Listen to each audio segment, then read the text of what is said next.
Come back, you're watching the program. The number is 0791478990, the hashtag 990.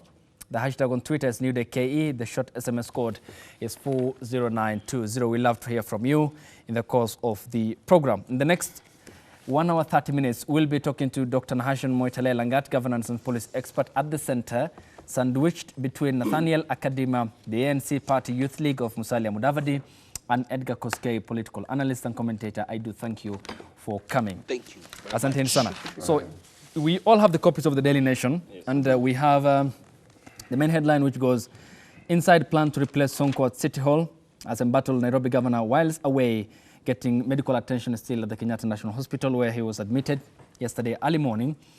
And the question is whether Nairobi will get a new leader. And this is a plan orchestrated by those close to the corridors of power. Start with you, Edgar Kosgei, first. Yes. When you look at these all developments since Friday, and we equally are having sort of crisis across the counties, and there is certainly a case of paying too much for too little here. I mean, the devolved system of governance ever since 2013. When you look at the Sonko affair, the Kiambu County affair, Samburu affair, and the economic aspect here, with regards to the Treasury now raising the red flag in terms of the county's cash, are we getting the desired results or outcome out of this system of governance we actualized in 2013? Thank you very much, Sheikh, and thank you, Ebro TV, for having me. This is the price we pay for the politics of the country. We cannot run away from the politics, and this is the price we have to pay. These are political positions, and these are people we chose, and these are people we decided that they should run our counties, that is. And we can't run away from it. Let's face it. The issues in county government of Nairobi, in Kiambu, and everywhere in the country are ours to deal with, and we can't run away from it. Even if we lose money that much, even if we go astray that much, there are also teething problems. Mm-hmm. This is ours to deal with. We cannot say we are going wrong or anything. All right. Yeah. If we'd say dealing with it, then Dr. Nahashon Moitale, you look at a scenario where there are counties that are doing notably well. Makueni, of course, has been notably pinpointed as one of the counties that at least has tried, in comparison to the rest. Governor Mike Sonko at some point also saying that, what we do not necessarily need to pressure the Treasury to give us much more money. Let's work with what we have. And a couple of other governors have done so much so.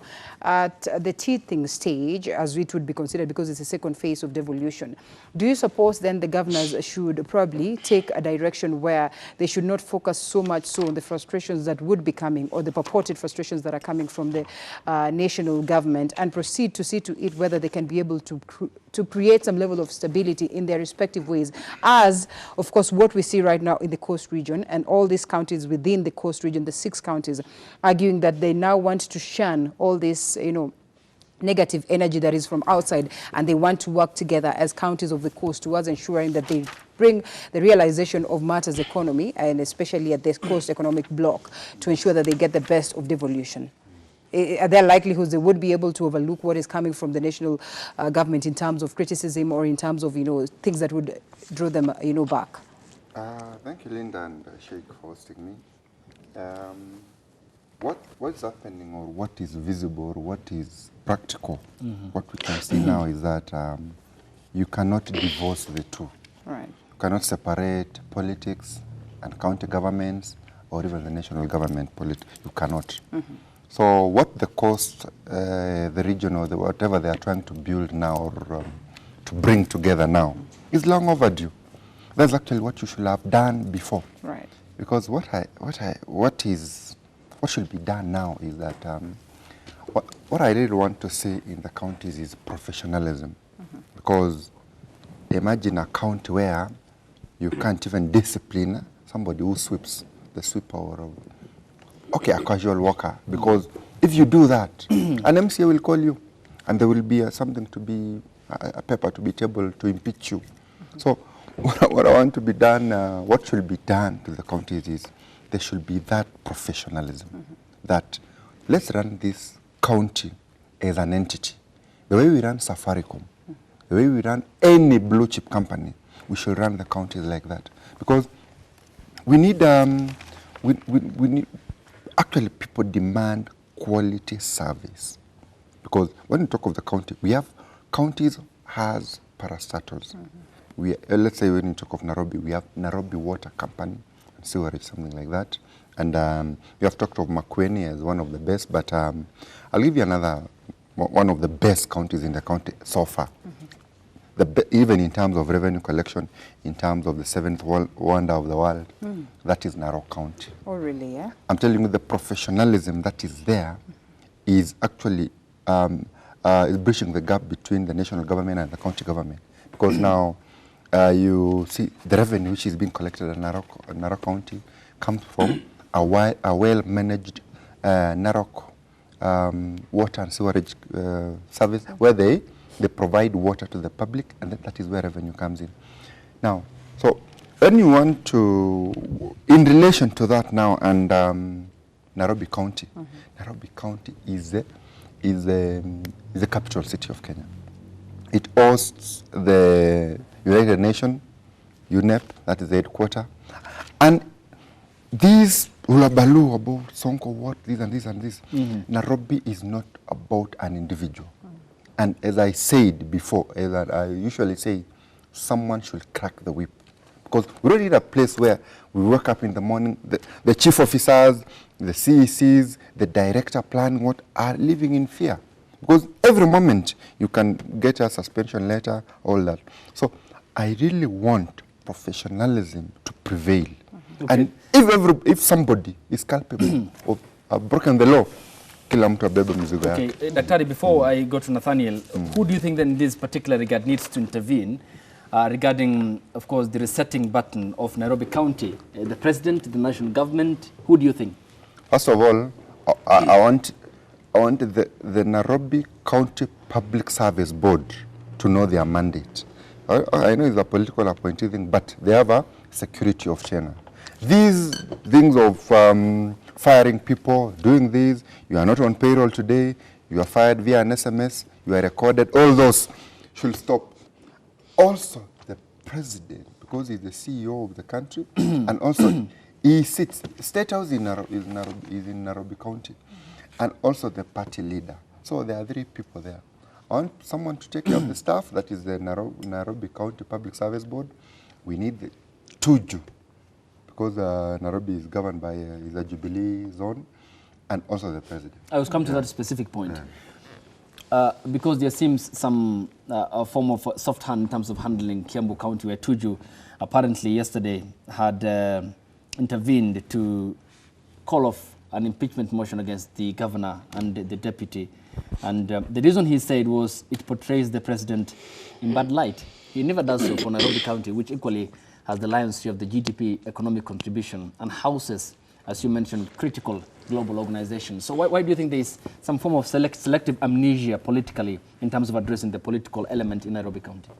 I think we are coming there. We know before then the governor for Nairobi County was still in office, but in Kiambu he had been told to step aside, likewise Samburu, and that it was a transition state because again you want to hear what the court says. But now, since that for Kiambu is now reigning in, the Jubilee, the Jubilee Secretary General is now reigning in, because if we start impeaching people, let's say a whole month, there is a motion to impeach somebody, and then there are some very crucial bills which should be passed. So we realize that now the county assembly is now a place where to trade those barbs, and there is no service delivery. Okay. So it's overdue, but I expect also the party to reign on Jubilee now in Nairobi County now that there is a crisis. There's a management crisis, and we can't live in a vacuum. Yeah. All right, how then would you say it is a crisis that probably was envisioned based on the events that we have seen today, and a clear indication that in as much as maybe, yes, Mike Sonko has been incompetent, there are clear pictures and notable points that could, lead you to that direction of assuming or concluding that then this is something that was orchestrated long time ago back in regards to dealing with, of course, Sonko. And for the longest of time, people have pointed a finger at Jubilee Party in regards to why is it that they had to have Sonko in the first place as their preferred candidate. But reality is that if you'd remember the politics then, there were high likelihoods that Jubilee would have opted as, for somebody else like Peter Kenneth as opposed to Sonko. So from the word go, they probably envisioned that this would land us in this crisis, and hence they started crafting a way in which, of course, in the event that we land in this crisis, they would be able to smoothly get rid of Mike Sonko. Okay, first of all, let me address what the drafters of the Constitution anticipated with the devolution. Devolution was meant to bring services and resources closer to the people. Right. That is one of the fundamental principles of coming up with devolution. Lives have been lost because of creating this chapter of devolution. In the Boma's constitutional draft of 2004, that there were thematic groups that were drafting various chapters. And the chairperson of the devolution, called Dr. Christopher Mbai, was shot dead because he was advocating for an entrenched devolution system. So people have died with the name of devolution that is meant to benefit our people. Now, secondly, if you look at the crisis that is happening in so many counties, just all the way from revenue shortfalls to being cash-strapped, to the leadership crisis or deficit that is experienced in some of these counties, it is something that was not anticipated by the drafters of the Constitution. For example, it was not anticipated in the Constitution that once a governor, there is a vacancy in the office of the governor, and what happens?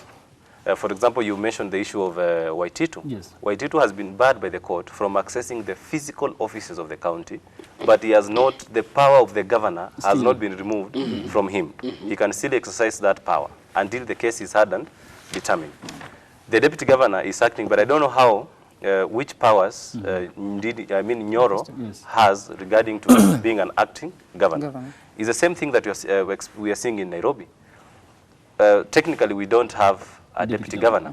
But other scholars are arguing that the resignation of Paul Kapigathe did not take effect because IBC did not formally receive that resignation or degazette him as a deputy governor. So it is something that is still an issue of constitutional debate. Assuming the resignation took effect, as for the case of Nairobi County, and assuming that the court bars Sonko from getting a bail out of court, then what will it portend for the Nairobi County? It will portend a constitutional crisis, in the sense that there will be nobody who will be able to fully function as a governor. And somebody will want to say, even as it is going on right now, Mr. Sonko can basically appoint a deputy governor and forward the name to the county assembly for approval. And that person will be the acting governor in case he is barred from office. It does not hinder. The issue is devolution must be protected. There are ways which the national government is undermining devolution. For example, the national constitution talked about the minimum of not less than 15% being appropriated to the county governments. But you see, the national government has introduced something called IFMIS, which is like a tap. They switch it on and off depending on the revenue flow into the consolidated fund of the government. That has been a big issue and a nightmare in county governments delivering services to the people. So there is a whole system of people who clearly, you see, they don't want devolution to succeed. And that's why they are fighting the systems of devolution from working. All right. With the power vested in the Constitution, Ayub, allow me to ask this. Clear indication that that is the direction, constitutional resolving of issues as it stands is key. But then you realize equally that, like he rightfully puts it, there are things that the, crafters of course, the Constitution did not envision while, of course, coming up with this document, hence the acknowledgement of the dynamism of our Constitution. And such has been the case not just in the country. A couple of other countries have witnessed, issues to do with how they can implement current constitution and the loopholes that have been witnessed within.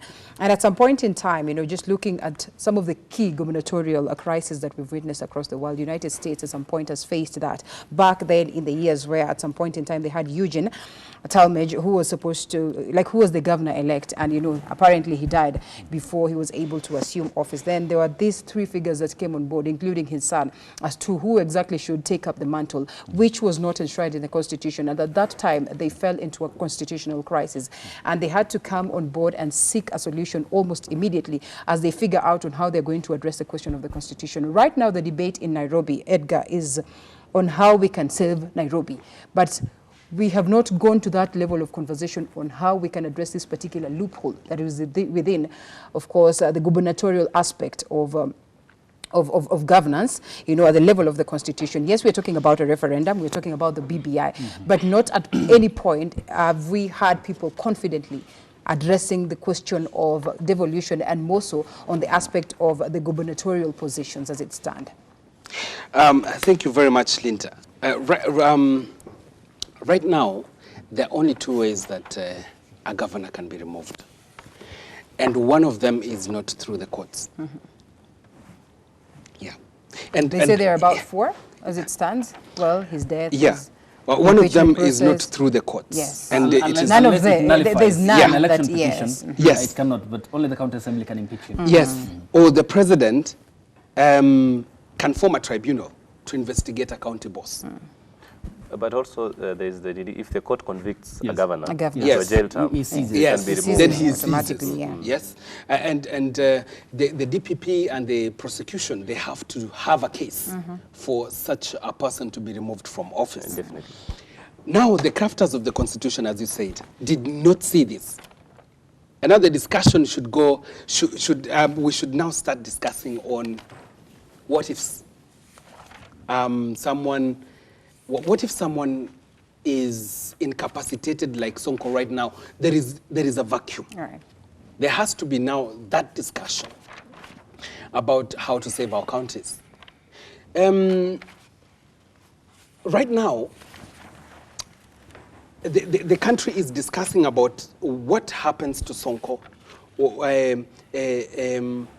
I mean, we are not right now discussing about how to craft the laws on saving the county government of Nairobi. To seal the lacunas in law. Yes, yes. That is the discussion that we should be looking at, how to amend, how to come up with ways in which the country can be saved. Yeah. Okay, given that you have mentioned an important element, I just want to expand it on a little bit more. And this is about the onslaught by Haji Kinoti and Eliud Abukhala's Ethics and Anti-Corruption Commission. Given the onslaught they have mounted so far at the moment, the intense effort in fighting corruption, and the Chief Justice on the other end in a key stakeholder summit at the Bomas of Kenya saying, please, we are not going for the cases. The cases come to us, we determine the substantiality, how deep they are in terms of their evidence. Do you believe then that this sort of disjointed effort at the criminal justice system can give us the successful convictions we want? Because that is what determines everything about what we're witnessing now, because Kenyans want successful jail terms for the courts to rule on that, for the corrupt officials to serve jail terms. Now let's look at the case of Sonko and what he did, yeah? I had written it somewhere. So, the case of Sonko is watertight. And I can promise you that if the state pursues the case of Sonko, this guy is going in. Now, you see, there were breach of procurement laws. Yeah? You seem not to can see him smiling. There are breach of procurement laws. Okay. And they're saying that the procurement committee was not properly constituted. The tenders were not invited, which is against the law. And the third one is the lorries that were perceived to be lorries are not lorries. They're not good enough. They are The next one is the sheets that are in the county government of Nairobi. They are saying the sheets indicate that the lorries were weighed. But they were never weighed. And they were never weighed. Yeah. Now, that is, even according to him, as being an accountant, that can even cause you to be fired. And then, now this is where my problem is. Sonko has been accused of getting money from Hadi, Yes.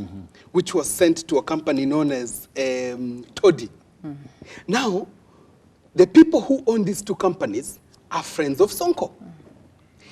They funded his campaign at a tune of 8.6 million. The government is bright, 8.6 million. Now, these were friends. And they gave out the money even before the election. You know, these are long-term friends. So how do you prevent a friend who is working for you for not giving you 3 million more? That can be an argument that they say, this is a long-term Friends of thing. interest. But the first procurement issues that were brought before the court are the ones that can put this guy down. Okay. Now, to your question.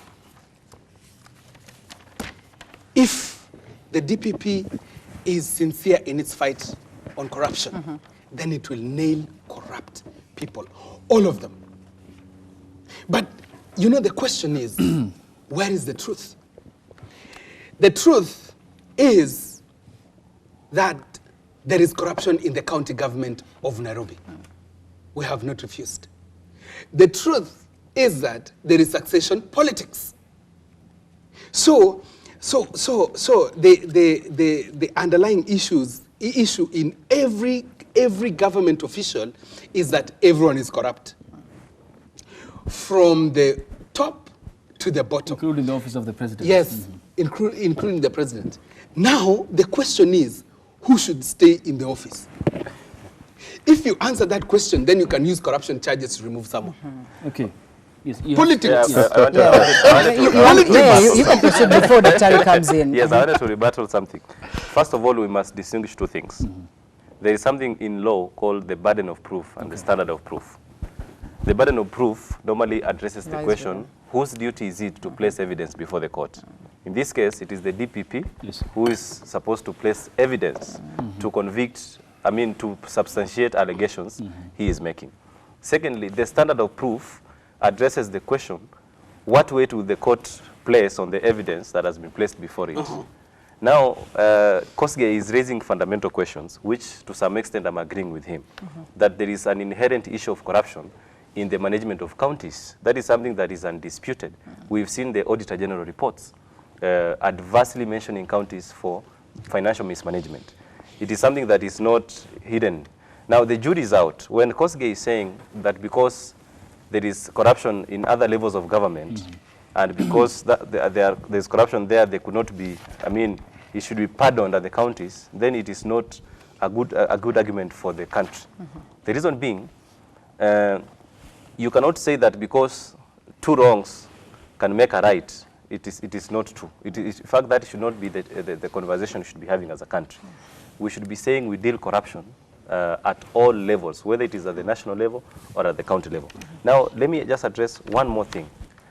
What you are seeing in Nairobi County today is the issue of succession politics. As you all know, personally, I come from a political party. In 2022, we will be fielding a gubernatorial candidate to battle out with other candidates who will be there at that time.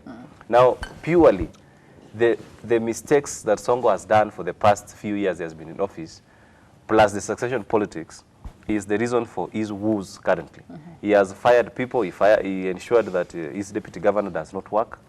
He has also fired so many. Most of the county executive committee members are on in an acting capacity, including the county secretary.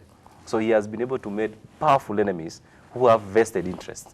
So basically the mess that is going on, we're even reading it's witch hunt and target. It's witch hunt and target and political interest. Even the papers are saying people are twisting him to appoint a deputy governor before this case is... Did he foresee this? That's the reason why he's been playing this game of not appointing a deputy governor. And in your own capacity, do you suppose then it would be wise for him to proceed and get a deputy governor as it stands right now? He should have gotten a deputy governor immediately there was a vacancy. So that, it's only that somebody maybe is misadvising him to feel, some of these governors have inferiority complex. That if I appoint a deputy governor and because maybe I'm not as learned as Polycarp Igathe was, the inferiority complex is that the deputy governor will overshadow me or stuff like that, what we call pecking order and power politics. That's why he has been unable to appoint a deputy governors. He has some insecurities, and that has been a Waterloo for his management. At this point, you think it was insecurity or it was strategic for him to have played It was this a game? Because then again, sometimes you look at some of these issues and you can see them coming from afar. And the reality is that the Battle of Sonko did not start today. Yes. When you're saying that it is political, you can clearly tell that this was something that started a long time ago. Yes. Even for the people who were outside the game, you can clearly tell that, yes, this was bound to happen. And if it was bound to happen, then, Daktari, do you suppose that Sonko did this strategically, places us at that point of policy, at that point of the constitution again, and the loopholes that come along with it. And again, the representation that he's facing from the very same senators who equally are supposed to summon him on the level of the Senate committee to answer questions or to give, of course, accountability on some of these issues that are leveled against him. It's strategic for him not to have appointed. I know, Sonko is streetwise. He knows that there is something trailing him. I think he felt that there is something coming. So he realized that I don't have to have a deputy, because the moment I have a deputy, it is very easy It's for automatic. me to. Even the return of Elachi was strategic. All of a sudden, people were against Guyo, and Guyo was the savior before. So he knew that, I think he noticed that Guyo is not my foot soldier. And if he comes, he's one of the person who can unearth more evidence. And that's why now he strategically bulldozed Elachi into the office, knowing that it is he's safer there. So streetwise, Sonko is streetwise. But now we say the goose has come home to roost. But again, I have a great or a big issue with the DPP, because this is like a passing fire, a wild forest fire, because all of a sudden there is Kamata Friday. This even Sonko was a Friday Kamata. But now, this Kamata comes with full evidence. Let me tell you, every case that is being prosecuted has evidence. But the problem is, how do you execute or how do you produce that evidence to court? I remember the case of one of the deputy justices in court. There was some evidence that he did A, B, C, D, but the way you present evidence, is it a valid way of doing this? Because now, where I think the DPP has a watertight case, or before when I go there, we say, how tight is the watertight? Because we have a watertight, but how tight is it? It may be 0.01% tight. But now, we need Sonko to tell us, or the DPP to tell us now. They have established this trail, money trail, or there is an audit trail of money going, money coming.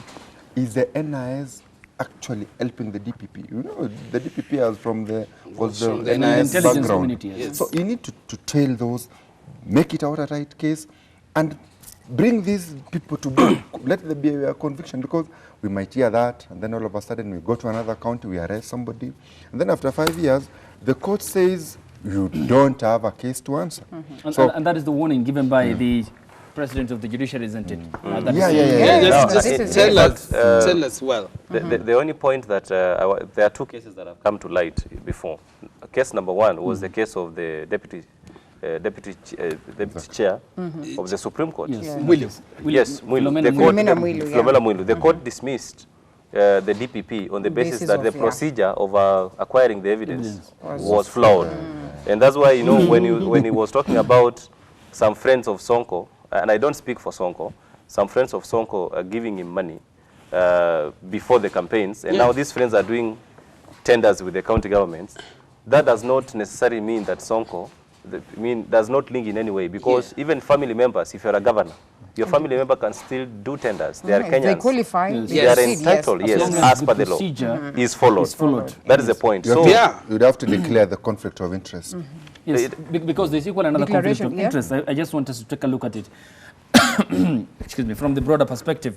And it regards, of course, the team that represented Governor Mike Sonko, Senators Mutula Kilonzo Jr. and Kipchumba Onesmus Murkomen. If our director maybe can put that up on air, because of the cartoon edition of the Star newspaper, We have it there, yes. Oh. You'd have expected them to declare interest. just declare Declaration of interest. Yes, and- apparently in this cartoon, Sonko appears to be in the hospital bed, and the senators are leading the team that is giving the medical attention to Governor Awesome. Mike Sonko, because it's equally important we highlight on that. Edgar, I'm coming to you. Yes. And in the event, the Nairobi County Assembly will impeach Governor Mike Sonko. That case is deposited with the Senate, which determines the matter before it upholds or it quashes the impeachment process. Say that has happened in Nairobi County. It's still, the senators will vote and will have a vote on that particular process. Yet they are representing him in court. So where do we draw the line here with regard to the balancing aspect here of the conflict of interest that comes again with regards to practicing the law and being the safeguard of devolution on the other end, being the member of the Senate in this particular regard? If we had legal people here, we would talk about the right to legal representation, whether it supersedes that other role. Can we distract your line of thought briefly and pick this phone call from home? No, I please. know, Okay. there's a panel at home. Okay.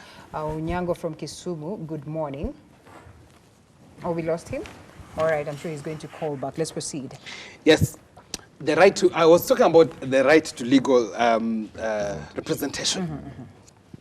The right to have a lawyer. Yes. And this lawyer of yours becomes the person who checks whether you are right in terms of accountability or not. Now, my thoughts. This is a political matter. And that is the interpretation, and that is what I was thinking. This is a political matter, and it has to be solved politically. You saw Kipchumba Murkomen coming in, and now it became tribal. The two members of his tribe, the senator, Mutula Kilonzo, and the other tribesmate, it became tribal, and it became also political. And those people came together very fast without thinking. For me, I saw a Ruto's hand in it. In That is my terms thought. of Murkomen's presence? No. That's your Wait, it's me. Let me Can I just finish? He seems to be the strong defender of Now, let me just talk politics. Let me just say it politically and not factually. Now, I saw Ruto's hand in the defense of Sonko. All right. And Ruto might bag the followers The love of Sonko and might bag Ukambani right. using that move that he made. And the manner in which Sonko was arrested in Voi sent people trembling. The governors, the senators, and even the senators were saying, please arrest us nicely. So they are fighting the government the way in which the government is dealing with people. They are also fighting, they are also coming together to show a political direction. And someone will take advantage of it. Moitalel's boss will take advantage of whatever is happening and bag it and run away with it. He is a smart fellow. So for me, the way I see it, the way the senators came was one, to fight the government on how it's doing its things. And for me, I have a problem with it. I have a problem with the arrest, the manner Sonko was arrested. Because this is a person who has 6 million people behind him. This is a leader of an elite community in Nairobi. I see he's smiling, but let me make my statement. I have a problem with how Sonko was arrested. I have a problem with how a governor was arrested. I have a problem with how a senator might be arrested. And someone higher than a governor might be arrested. Don't you have a problem on how a common Mwananchi would be arrested if they are to be treated the very same way? We'll talk about Mwananchi later. In what people would consider talk about as a Mwananchi ruthless. Okay, before we come to Daktari, then in this angle that you're taking, do you suppose then these are the kinds of lawyers who just come in, not really much interested on what direction the case, the outcome of it, because they're lawyers who represent you, yes? Yes. But then again, factually, cardinal principles would not really much care about the outcome of the case. So this then was a push by an interested party just to showcase that direction that, oh, we are here with you, we support you, so that they are able to get the respect or maybe to also get the numbers from your end. But in real sense, they do not have the interest of Sonko at heart. Let me just say that the way that Sonko was arrested really disturbed the people in the high places. Do you suppose it is so, Dr. All the people, or do you Everyone. Okay. Everyone. Okay. Everyone. To be specific. And yes. Why does a law-abiding citizen fear arrest? Well, you don't fear arrest. Arrest. Unless you're corrupt, or you know the tsunami is on its way coming. Yeah. You know, you have diverted the question. You have diverted the question. Because I wanted a clear answer. Yes, the clear answer is this. Do you fear arrest? I do. You fear arrest? Yes. But do you think there is something you committed that might precipitate that arrest? It is not even something that you committed. It can be fabricated. This is Kenya. This is Kenya. All right, Thank you, Linda. Daktari, in 1 minute. Let's hear what you have to say, Daktari, before we proceed. Picking on that point, before I go to my point, you don't have to fear arrest because the burden of proof is on the other side. And even these policemen, they use the tactical way to tell you that utalala ndani. So if you don't talk nicely, you. But now, I think you strike best when you can. Let me tell you, you couldn't have done that to Sonko within Nairobi. That's why all the machinery, like 15 policemen with an helicopter, went and picked Sonko. And the same helicopter couldn't go to Pokot to check on the humanitarian crisis. So there's some nitty-gritty things that we need to check. Now, let me come back to the issue of Murkomen and Mutula Kilonzo Jr. representing Sonko. I have a problem also there because you are supposed to oversight. Let's be sincere. You are supposed to oversight the Doc, county can government. we pick this phone call, please? Okay. Yes, Okay. Wycliffe Kimilili. Let's listen into what you have to say. It's gone. Gone? Seem to have lost him. Wycliffe? We've lost him, yes. Dr. in a minute So, or so before we on go a for a break. very sincere point, I'm a director of integrity to one of the county. And when you talk of integrity, what do you stand for in that? So I mean that, let me just give them a benefit of doubt, Murkomen and Mutula Kilonzo Jr., that it is a personal thing. They are friends. Where a friend tells you, nimewekwa ndani, kindly come and inquire what is there, how do we do the bail, how do we do this. You remember when Ruto was in Hague? It is who came in your time of need that really matters. That's why you saw the likes of Kithure Kindiki, when Murkomen was there, Katwa Kigen, and there was a group of Oraro and Wo advocates, Ogeto and something like that. Those are the lawyers who, or those are the people who comes to your rescue on your call. You have called them. But if they are there to do it on official capacity, there is a problem. Oscar, all right, allow me to pick this one. Okay, Yes, okay. Oscar, let's listen into what you have to say. Good morning. How are you? I'm fine, thank you, Oscar. Let's hear what you have to say. Thank you very much. I want to correct Oscar. I know, right? I've been listening to him. He has made very good points, very good remarks. But towards the end, he has disappointed me. Thank you. Oscar, you were saying that the manner in which Sonko was arrested was wrong. Let me tell you, Oscar, the manner in which Sonko was arrested deserved it. And that is how Sonko is no longer honorable. If you steal public funds, you are no longer honorable. You are a thief, and any thief in the air should be arrested in the manner in which Sonko was arrested. All right. Me and you, Kosgei, today, when we embarked on the government funds or so, we will be arrested in the same way. So Sonko also deserves to be arrested in the similar manner. which a common Kenyan should be arrested. Thank you very much, Ebu.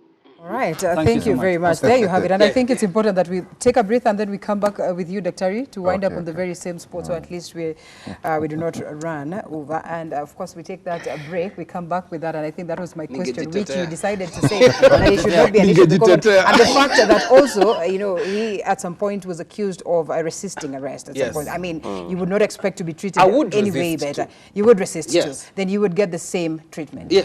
And it's okay. That's bad manners. No, Thank you. Welcome back. On to the final segment of the program here. You are watching New Day. Kay, Linda, and Ayub on set, Edgar, Nathaniel, and Dr. Nahashon on set equally. Dr. Before we went on break, you were expressing a point.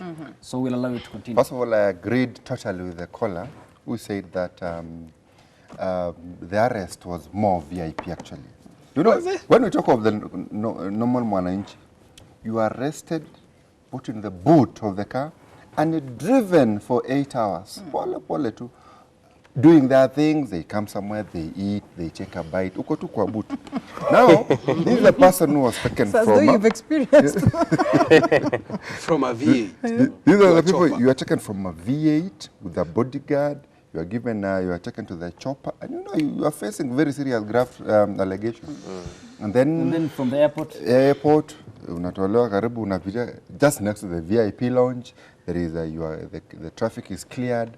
Yes, you see all that. So what we need to do is that we need to avoid that nature of the situation where we have the sacred cows, where if people are to be arrested, let all be treated equally. I agree with that caller, and I disagree with him. I want to agree with the caller because I've been arrested before. When I was a student leader in Moi University, the Secretary General of the 27th Student Governing Council, that's main campus. There's a time I led a total of 10 strikes agitating for welfare issues. And there was a time I was badly beaten up and arrested and taken to Keses polling station. The man it's around it's next to the university, around Keses area. The manner in which the police arrest ordinary Kenyans and ordinary people, it is so inhumane. And Songo's arrest was more VIP. In fact, they should have arrested him in a manner that befitted somebody who is a suspect.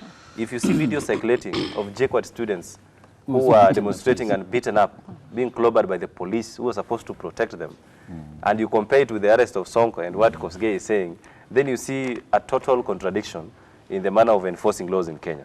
But that is not the point. I want to address the issue of senators appearing for Sonko. There is nothing that bars senators who are lawyers to appear before court for even governor. But there is a clear conflict of interest. What if those similar matters of accountability and representation from the county government come to the Senate, and especially the Senate committees, where some of these senators are sitting? There is a clear conflict of interest. And by the way, somebody was proposing that there should be an amendment to the County Governments Act 2012, so that it provides for a procedure of filling up the vacancy in Nairobi County. I don't know whether you have been able to see those proposals to move those amendments. If those amendments come, and somebody like Mutula Kilonzo Jr. Is supposed to vote and participate in such a process, then there is a clear conflict of interest when it comes to such matters. It is also worse.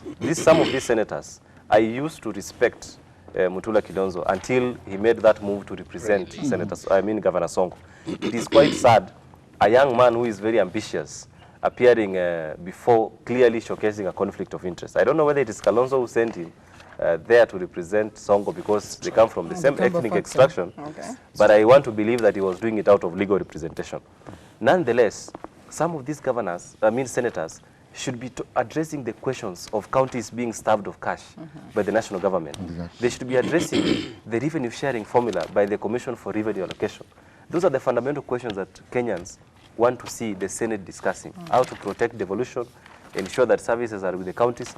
Currently, you're seeing workers at the county level have not been paid. Why? Because we don't have a control of budget.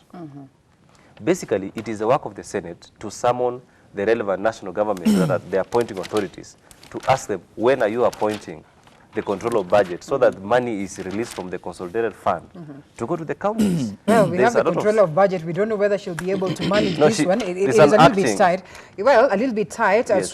Took this out was- of office, yeah, yes, okay. just the other day, Okay. 2-3 days ago. Okay. And the big question is whether she would proceed to be able to do something different in comparison to, of course, Agnes Odhiambo, who was there, and equally it was a tough time. Agnes Odhiambo, during her exit time, had some few proposals to make in Yes. regards to how we can ensure that we disburse funds to the level of the county. But before we cross over to that factor, which is actually a key question in discussion and outlined on page 12 of the Daily Nation in what we are actually taking a look at, I think I would love for us to take a look at Yes. that Sonko cartoon as we exit the stage on matters at Sonko, and we take a look at Yes, devolution that at is on large. page 14. Yes, gentlemen, if we can open up page 14. The short political life of Simon Sonko Makonde. Yes, We all know yes, Simon Makonde, I hope so. Yes, I Born know on a, what you mean. born on a what? He Yes, was- we have that up on air. Yes. And it's the toddler Sonko, is still the toddler, and then it becomes the governor. The t-shirt is branded Thug Life.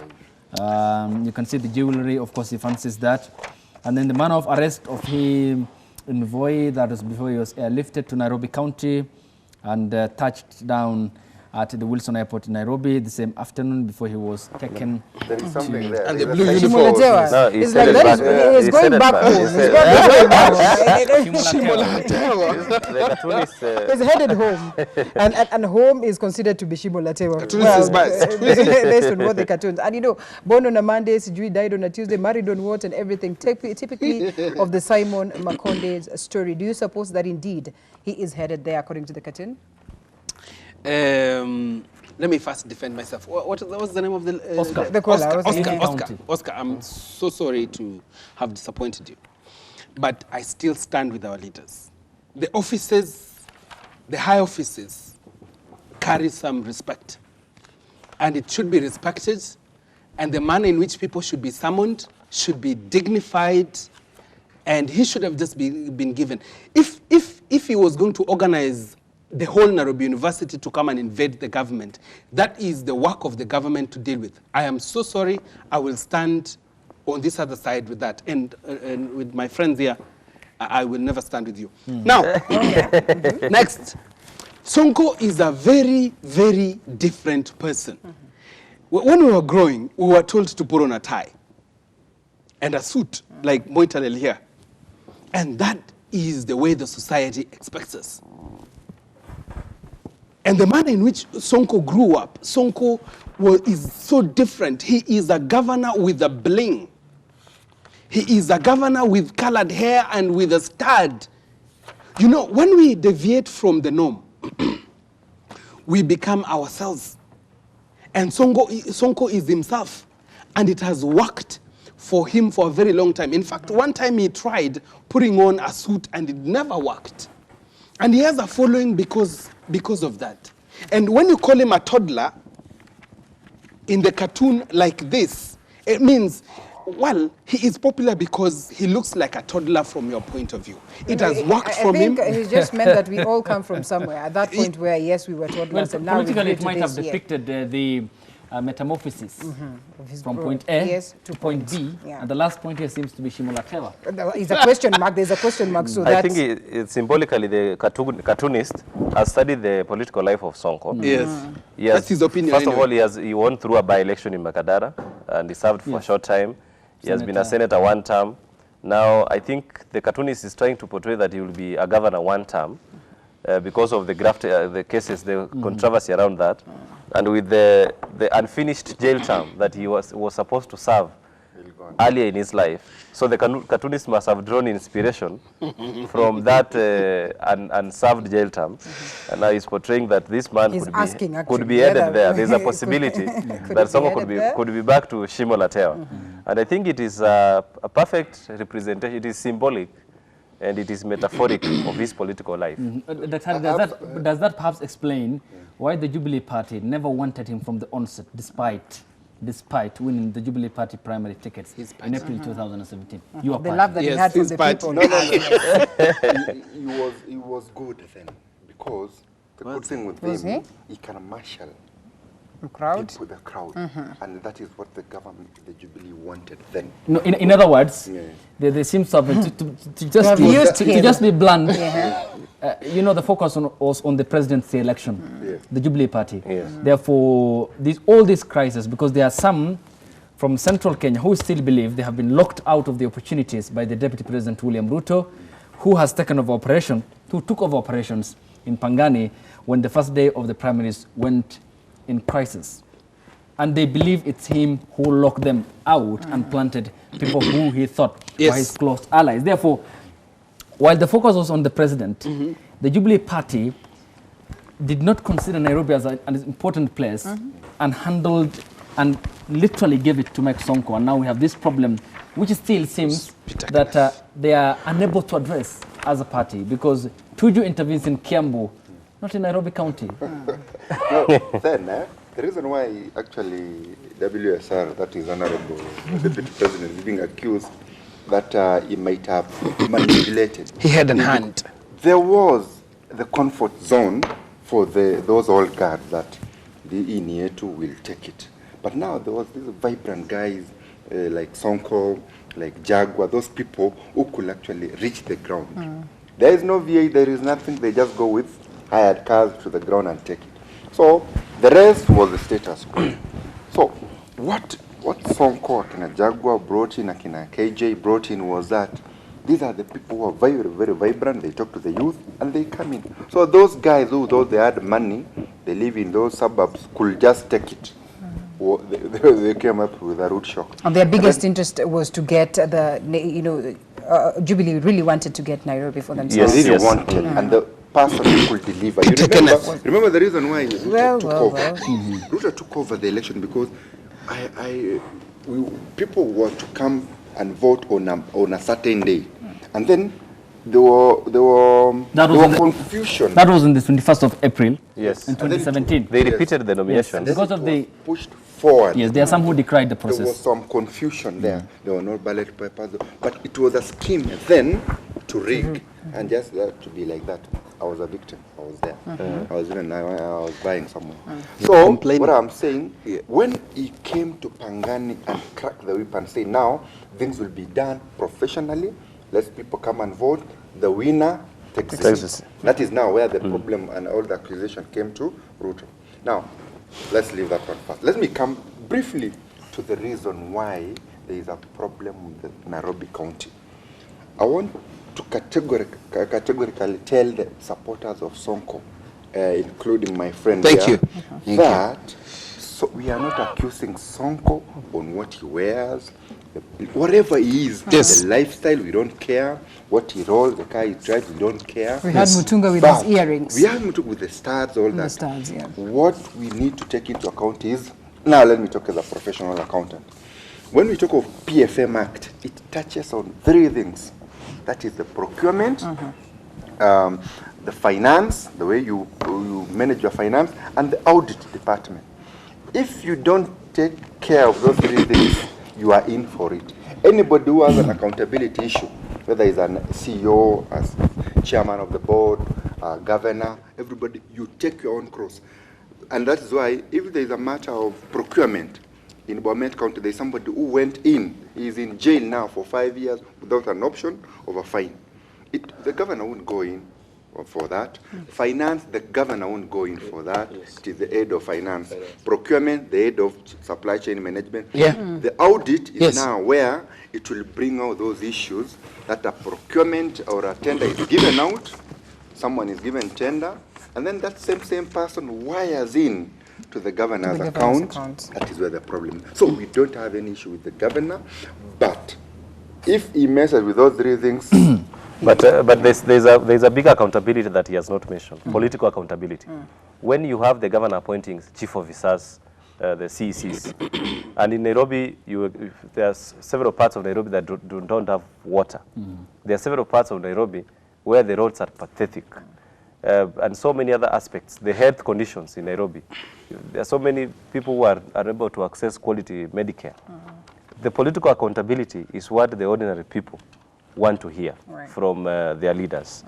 But basically the way things are, for Sonko, his goose is as good as cooked. Okay. we wait for- Before you ask any question, now I just want to say they got the wrong man, because he's saying that the procurement person has to go in, which is not Sonko.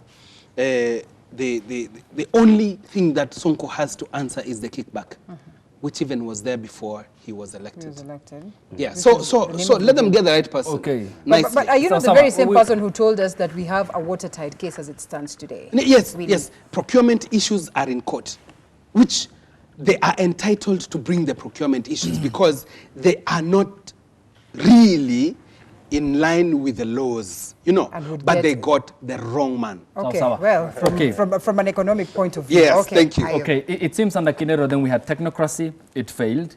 It seems then under Sonko we have another form of governance. It seems Which to be has failed. failing. It's also And Songocracy. so hopefully then the third alternative option will be much If better at all for there will be Nairobians. any. This is Yes. politics. We need a Matiang'i Magoa combination. We don't need Well, there are some who have Okay. reservations about Okay. Matiang'i himself, Yes, is several. including Leave Matiang'i out of this. the people who support the deputy president. Several people. That was on some kitchen things that we were doing. Okay, But on But the reason why the Jubilee gave Sonko the ticket and brought Rigathi on board, who is a professional, was to in a way balance the ticket, so that we have a professional in the name of Rigathi and a politician in the name of Sonko. But that did not work out because Sonko frustrated Rigathi. And you know, Rigathi used to the corporate world, so he was unable to keep up with the drama and the razzmatazz of Sonko. That's why he took a half. But basically, at that time, Jubilee they were looking for trying to- votes for the re-election, actually to capture the seat of Nairobi, as They Linda had mentioned. no option but Yes. to have Sonko because he was But the man as you know, Jubilee had right now love. is in disarray. The Jubilee party is totally in disarray. You cannot say Jubilee A, Jubilee B, no, or Jubilee is okay. Kieleweke, or Jubilee is Tanga Tanga. okay. There is they have embraced or At least Inua the Mama. women said during So- the Bomas declaration that, or during the time of the BBI at the Bomas, they said they're now going to shelve all the interest of embrace. It's Team Nani, Inua It is Mama. because the BBI report, the women had a big win because the 47 position of women reps Yes. were retained, All right. and then for the governor and deputy governor, On His top. deputy must be a there woman. woman. there must be at least not necessarily deputy, but the And governor and and deputy a woman. must A be woman and a- of the not the same gender. Gender, yeah. Meaning you could end up with 47 women who are governor or deputy governors. Right. So in fact that's where we were questioning the inclusivity of young people in that report.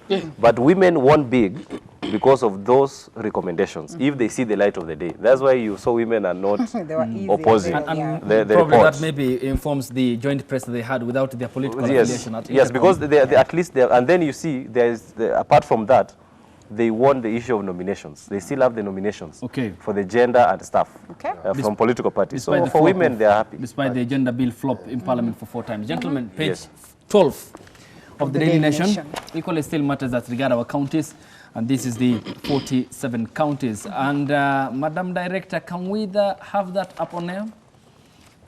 Hopefully, yes, we are getting that in a short while. That is on page 12 12. of the Daily Yes, there you Nation. Yes, we have it. There we go. Yes. And it regards, of course, what's happening across the 47 counties. And money matters. The Treasury now warns to withhold funds for more counties. Governors accuse the National Treasury of failing to disburse county funds on time. And this, of course, is a hard time economically for those who do business with the counties, which, according to many, is becoming increasingly risky because of the money that you do put in there. And here is a picture of the presser that was issued by the Council of Governors Chairperson Wycliffe Ambetsa Oparanya of Kakamega County, who is the chairperson of the Council of Governors. Coming to you, Edgar, Yes. first on this important note, and away from Sonko, the debacle, and the importance Nairobi does serve as being the umbilical cord of the nation establishment in Kenya, to Kiambu County, to Samburu County, where the governors still have cases in court which are active regarding allegations of graft, and then to this, which regards, of course, the Cash September crunch. money development, which is yet to be released by the National Treasury. I tend not to believe so much in the Treasury because Rotich equally led us in the wayward direction because he lied a lot about our budget. And of course, that is to the admission of a Jubilee Member of Parliament who represents the President in the constituency. And again, this comes amid cuts, austerity measures by Ukur Yatan, who is the acting CS. And this comes as the counties now decry the lack of funds and the cash crunch is equally biting at the county level. What needs to be done or adopted to lift the gloom off our faces in terms of actualizing or getting the big benefit of the devolved system of governance? My recommendation is one, and mine is very straight. When the national government is opening the tap and closing the tap, sorry, called IFMIS, then the county government suffers. There was a debate one time on whether to give the county government powers to use a bank in terms of running its activities. If there is a law that says, well, your money is coming through a certain bank, then you can be entitled to, your ceiling is 10 billion. You are entitled to 9 billion from the bank because of the interests. Then the counties can flow smoothly. But there was that debate. And the law is very clear that the county government cannot involve itself with the banks. If that amendment is done, then the crunch, this which we are seeing, they are saying 28 counties have a cash crunch because of how the money is coming in. The recurrent expenditures are not being met well. And when we get to budget passing in June, then people wait up to September for first people to agree on how much money is going to the counties. June, July, August, September. Now, when they open the tap called IFMIS, then the people who have interests and who have done procurement issues, small things, like those people who are better placed to eat the money, they eat the money first. After eating the money, then they can remember other people. Now, if we had a constant flow that we are entitled to 10 billion, yes. Now go to the bank and make sure that 10 billion comes slowly through the control of budget. Then we can avoid this press conference of Oparanya complaining to the government of cash crunch and stuff. Then we can address this. Otherwise, forever we will just be in this quagmire. Dr. Ari, as a specialist, and you brought aboard the PFM factor, and acting Treasury Cabinet, acting of course Treasury Cabinet Secretary Ukuri Atani sent a request to Parliament so that they would stop the transfer of funds to the affected counties, based on the fact that they had contravened the PFM Act by failing to make efforts to clear eligible pending bills, and in which, of course, or in what the members of Parliament disagreed to the request. Do you suppose then that what he says is pretty much important? Because when we're talking about accountability, it doesn't go back, of course, or maybe to these figures. It squarely does not depend on the figures, but equally, it depends on how you run affairs at the level of the Treasury, at the level of the national government. And on numerous occasions, there have been fingers pointed at the level of the county in regards to how the governors have dealt with the cash or have handled the cash. But most of the times, the loopholes then trickle back and they come back to how, of course, money was dispersed from the level of the national government and how, there were approvals. At some point in time, Agnes Odhiambo was saying that, activities happened without her approval, which should not be the case. So in as much as we do not get this accountability at the level of the county, do you suppose then that Treasury has failed in how it has dealt with such? But Treasury needs support from these independent offices, that is the Auditor General and also the Control of Budget, because they need to do that, the trail on how the money was done, and if there is any approval or authorization on IFMIS, they should be there to really check. Because IFMIS actually gave us a clear check. You can tell who did this, when did he do, was there a deadline, whose password was used, all this and that. But now, again, there should be actually a conversation between,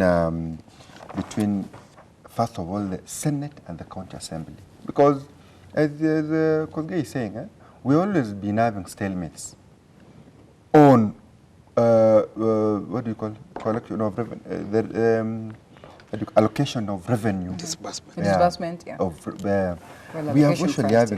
We usually have a stalemate as now the Senate saying that we need this amount of money, and then also the Assembly saying that X amount of money should go to the counties. So that stalemate is now what we should be talking about to harmonize this. But all in all, the argument with the Council of Governors is that the Treasury didn't take into consideration the historical debts. Like now, I'm a governor now. Previously, the governor was called Dr. Kidero. Now, there's some debts that, to me, I consider them fictitious. So, and actually, that's where Sonko, for some reason, brought a lot of professionalism. When he appointed a professor, what do you call somebody to check on the pending bills, and there were some which were eligible to be paid, and they were paid. So all these are actually derailing devolution. So the Treasury and the county governments should actually, in part of the cracking the whip, they should actually know that where is the problem. Because if you staff counties, now that's giving room for corruption. Because I can't be collecting revenue at the county, and I don't have salaries, and it is now date 11. How will you expect me to survive? I'm at an hospital. I'm doing, that's why when you realize that the cashier has two parallel receipts. You have yours and then another one. So that if you are not paid salary by 15th, you pay yourself. So let's avoid all this. Let's allow money to go to the counties. Money should be in circulation. All the pending bills be dealt with expeditiously, and we avoid this credit crunch. We don't have to make the president asking, and it is old somewhere. Okay, Nathaniel, if I may come to you then, do you feel there is equally a failure by the national government in terms of the counties epitomizing how Nairobi conducts its business? But then again, you see that the national government is equally dotted by allegations of corruptions, billions siphoned from the taxpayers' accounts. And then you have these counties, which equally, according to the AG's report, have been dotted by allegations of corruption, and the governors themselves at the epicenter of all this. And the Senate Public Accounts Committee said 80 former and current governors are likely going to be ending up in police cells if this is going to be implemented, because they equally answer to that ad hoc committee of the Senate. Is it a case of the national government's failure to offer lessons and a doubt that they might not release these funds because of the governor's mishandling of the cash at the county economy? And is it a case of total economic paralysis at the county and at the national level, a double sword for that matter for the taxpayer in the country? Hey, it is a combination of all those things that you mentioned. And before I even go to the nitty-gritties, I want to agree with you that most of the governors will end up in jail after their terms because of the misappropriation of funds and mismanagement. I'm telling you that. We have seen that has happened in other countries like Nigeria. Many governors went to jail, especially after devolution was introduced there. Now, I want to just mention two things to address all the questions. Number one, it's about the issue of liquidity in the economy. The president, as you rightfully put it, is asking, why don't people have money? Pesa iko wapi? He has money. The president is wondering, money is not in the pockets of the people because the eligible contractors who have done business with the counties have not been paid. That's number one. The reason why they have not been paid, and I can tell you this because I sit from very close quarters, the point is the national government is soon, it is due to pay the first installment of the SGR loan on 21st of January. Money is supposed to be deposited with the escrow account. I think 20-something billion. That's why you saw the national government recollecting money from ministries and other departments of government, at least to save this money, because the agreement with the SGR is that the money should be in the account 21 days before the due date, meaning by the 1st of January, that money should be deposited in the escrow account so that the money is paid to the contractor who constructed the SGR. That is why there is no money in the economy. That's why you're seeing the national government playing tactics with the county governments so that they delay and try to save some money to repay the first installment of the SGR loan as part of the obligations of the government to what we owe. We have a debt, a huge debt, as you know. We have had this discussion before. Secondly, it is the issue of management of county funds from the national government in terms of releasing the funds to the counties. The reason why I'm saying that is because the treasury is starving the county's money because there are people who don't believe in the spirit of devolution.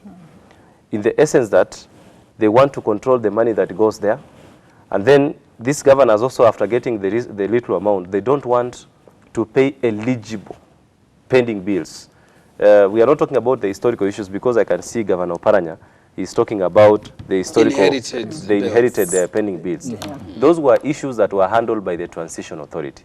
When the Transition Authority was preparing its report on the assets, obligations, and liabilities that were inherited from the former local authorities, that report is with the President. We have a committee, a successor committee of the Transition Authority. It is called the Intergovernmental Relations Technical Committee. How would they work with ignoring that? The fact that, yes, there are debts and, you know, as a government... I'm wondering why they're ignoring that, because there is a report of the Transition Authority.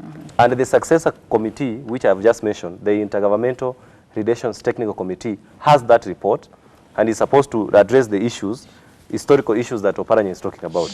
But as for the eligible pending bills from the successive financial years when devolution started, these people are supposed to pay those bills. That is why there is no money. It is very risky even as a young person to do business with the county because you are not guaranteed. And I'm wondering why these procuring entities, the procurement officers, why they are procuring services or procuring staff without having money in the budget. There are very good entities in government where they cannot procure something until they have money in their account. Okay. So you are paid upon delivery. Okay, it's a case of the national government on one end failing economically, yes. Doubting, another failing entity falling economically. Not just even about doubting. There are people, there are mandarins in the national government who don't believe that devolution, they want a centralized system of government. But devolution has decentralized power. Okay. That's why IFMIS was introduced to control money. To micromanage. The money. To frustrate devolution. As we wind up, gentlemen, as we wind up, because we barely have time. And we equally have a phone call. Yes, who is that from Lodwar? Daniel. Yes, we have Daniel from Lodwar. Good morning. Must have lost him. Oh, he's there? I think we have lost him. Yeah, hopefully he will be able to call back. Yes. All right. I wanted to say that without saying too much, without talking too much about the counties, I have serious experience about the counties, about working with the counties. That even my friends and my colleagues cannot dare put their money into the counties. And I think even Oparanya should address this. While they're addressing the withholding of cash from Treasury, they should tell us why we fear counties. We got Daniel. Yes. Yes. Why do we fear counties? Daniel, good morning. Sorry? Daniel? Hello? Yes, good morning, Daniel.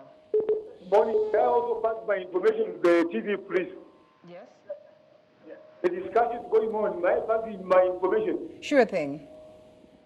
Yeah, I'm Muslim Sumiyu from Kibini, Kitale. Right. Yeah, what I want to say is this. The manner, the way Mr. Songo was arrested was very much pure. It was just correct. You know, Mr. Songo is a rough man. Okay. He is a man you cannot expect to arrest very easily. Number two, the way the president is pushing corruption is a very good way. But my appeal is the deputy, please. Let him follow what the president is saying. Yes. Because what the president is saying, we have to finish up corruption. But this another group is now messing up. And yes, we have, when you look at Western Province, we have factories which are fallen.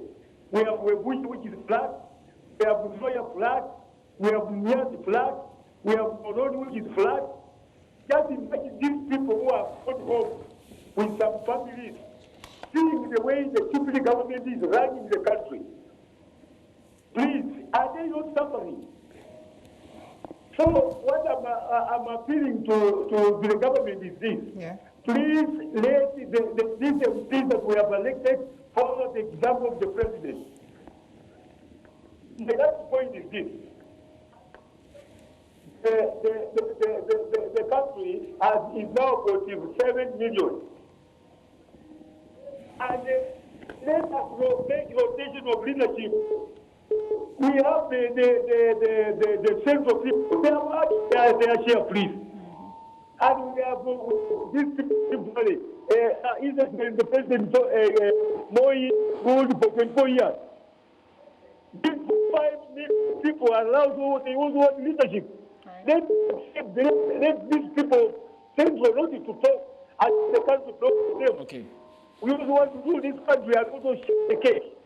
We don't want this country to be like Somali. Okay, thank you.